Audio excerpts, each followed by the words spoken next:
Assalamualaikum warahmatullahi wabarakatuh. Perkenalkan, nama saya Tri Harsoyo dengan NIM 164234427.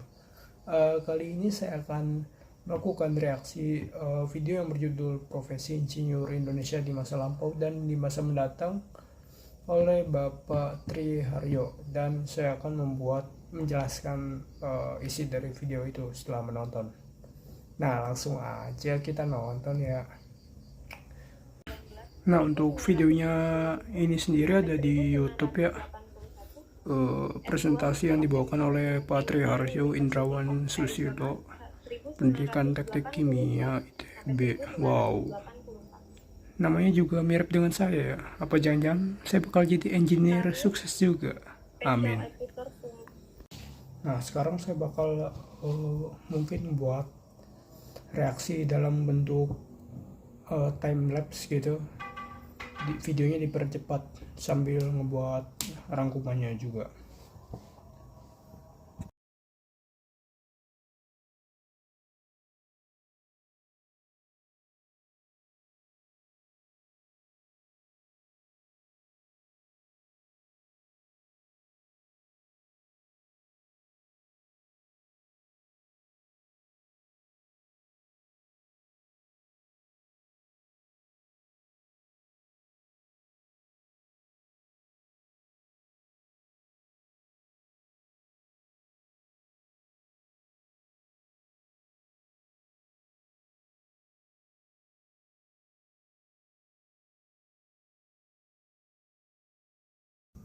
Nah, kebetulan saya sudah selesai dalam menulis rangkumannya, jadi saya akan menjelaskan apa yang didapat dari video yang dipresentasikan oleh Bapak Tri Haryo Indrawan Susilo.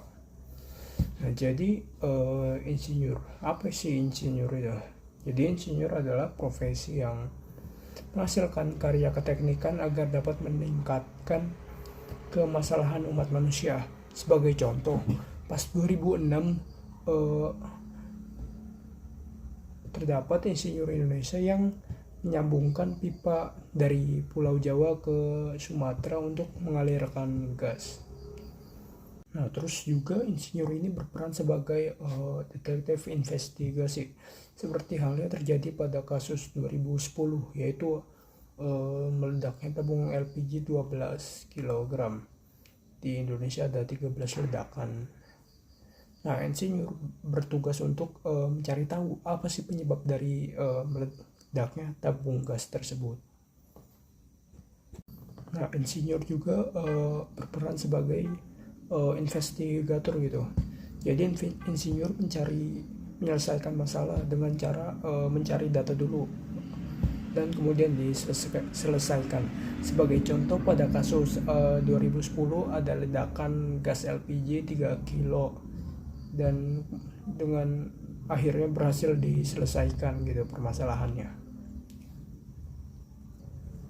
Nah, terus selanjutnya insinyur adalah sebagai pendobrak sekaligus pemimpin revolusi teknologi. Sebagai contoh, ITB pernah menjadi pemimpin revolusi teknologi biodiesel di Indonesia yang saat ini menjadi terbesar di Indonesia. Lalu juga tahun 2007 insinyur Indonesia membangun pabrik biodiesel terbesar di dunia dengan produksi 3 kali 330.000 ton per tahun. Nah, lalu karya-karya insinyur pada masa mendatang bagi kemasalahan umat manusia di Indonesia. Yang pertama itu mengkonversi batu bara menjadi dimethyl ether sebagai pengganti LPG, kemudian membangun industri raksasa amonia, urea, metanol berbasis gas alam di Papua Barat. Ketiga, mengubah pemakaian diesel di seluruh pembangkit yang ada di Indonesia Timur ke gas alam. Lalu merevolusi seluruh permukaan dam, waduk, dan PLTA menjadi tempat untuk pembangkit listrik tenaga surya. Mengganti listrik dari PLTS untuk menggerakkan kendaraan mobil dan motor. Kemudian menggeser pemakaian LPG. Nah, saat ini masih impor ke pemakaian gas alam dalam jaringan gas rumah tangga. Melakukan pemisahan karbon dioksida dari gas buangan pembangkit listrik tenaga uap. Kemudian yang terakhir mengganti bahan bakar minyak berbasis fosil ke biomasa. Nah, selanjutnya pas pemaparan itu ada sesi Q&A, ada 4 pertanyaan yang saya rangkum. Yang pertama itu lesson learn. Apa ada kegagalan yang pernah dialami sebagai seorang insinyur dan bagaimana cara mengatasinya? Nah, Pak Triharyo ini menjawab kalau ada, yaitu kerugian. Tetapi kegagalannya ini kegagalan yang menguntungkan, yaitu kegagalan yang dikontrol, bukan kegagalan yang tidak terduga. Jadi buat mencegah kegagalan yang lain gitu. Nah, terus pertanyaan yang kedua yaitu apa yang harus dibenahi dari SDM agar mencapai masa depan. Jadi jawaban yang Bapak Tri berikan itu adalah prinsip antara impor dan ekspor. Jadi kita tidak boleh terlalu banyak impor dan harus berubah menjadi ekspor gitu. Nah, terus pertanyaan yang ketiga yaitu menanyakan tentang mana yang lebih efisien gitu antara dimethyl ether dengan gas alam. Nah, jadi jawaban yang beliau sampaikan yaitu kalau tentang harga masih murah batu bara. Nah, yang mahal itu adalah PLTD diesel, tapi lebih praktis untuk di daerah terpencil. Tapi ya harus diganti ke gas, jangan terus-menerus diesel. Lalu yang keempat yaitu interpretasi. Pertanyaannya itu interpretasi data itu bersifat subjektif. Bagaimana seorang insinyur menempatkan subjektivitas dalam melakukan interpretasi data yang sangat berpengaruh dalam pengambilan keputusan.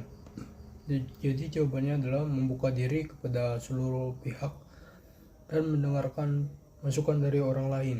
Jadi kita tidak boleh gitu memalsukan suatu data, dan kita harus mendengarkan masukan dari orang lain. Nah, jadi itu dia reaksi saya dan rangkuman yang saya dapatkan dari video Profesi Insinyur di masa lampau dan di masa mendatang oleh Pak Triharyo Susilo.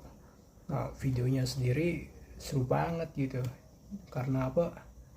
Karena saya dapat banyak ilmu tentang engineer gitu, tentang profesi engineer. Nah, jadi apa sih yang saya dapat? Yang saya dapat itu engineer itu harus memiliki sifat seperti apa gitu, membara-bara. Terus juga sebagai detektif kritis gitu dalam penyelesaian masalah. Sebagai contoh kayak kasus tadi tuh, gas LPG 3 kilo meledak. Nah, jadi itu saja yang bisa saya sampaikan dalam video ini.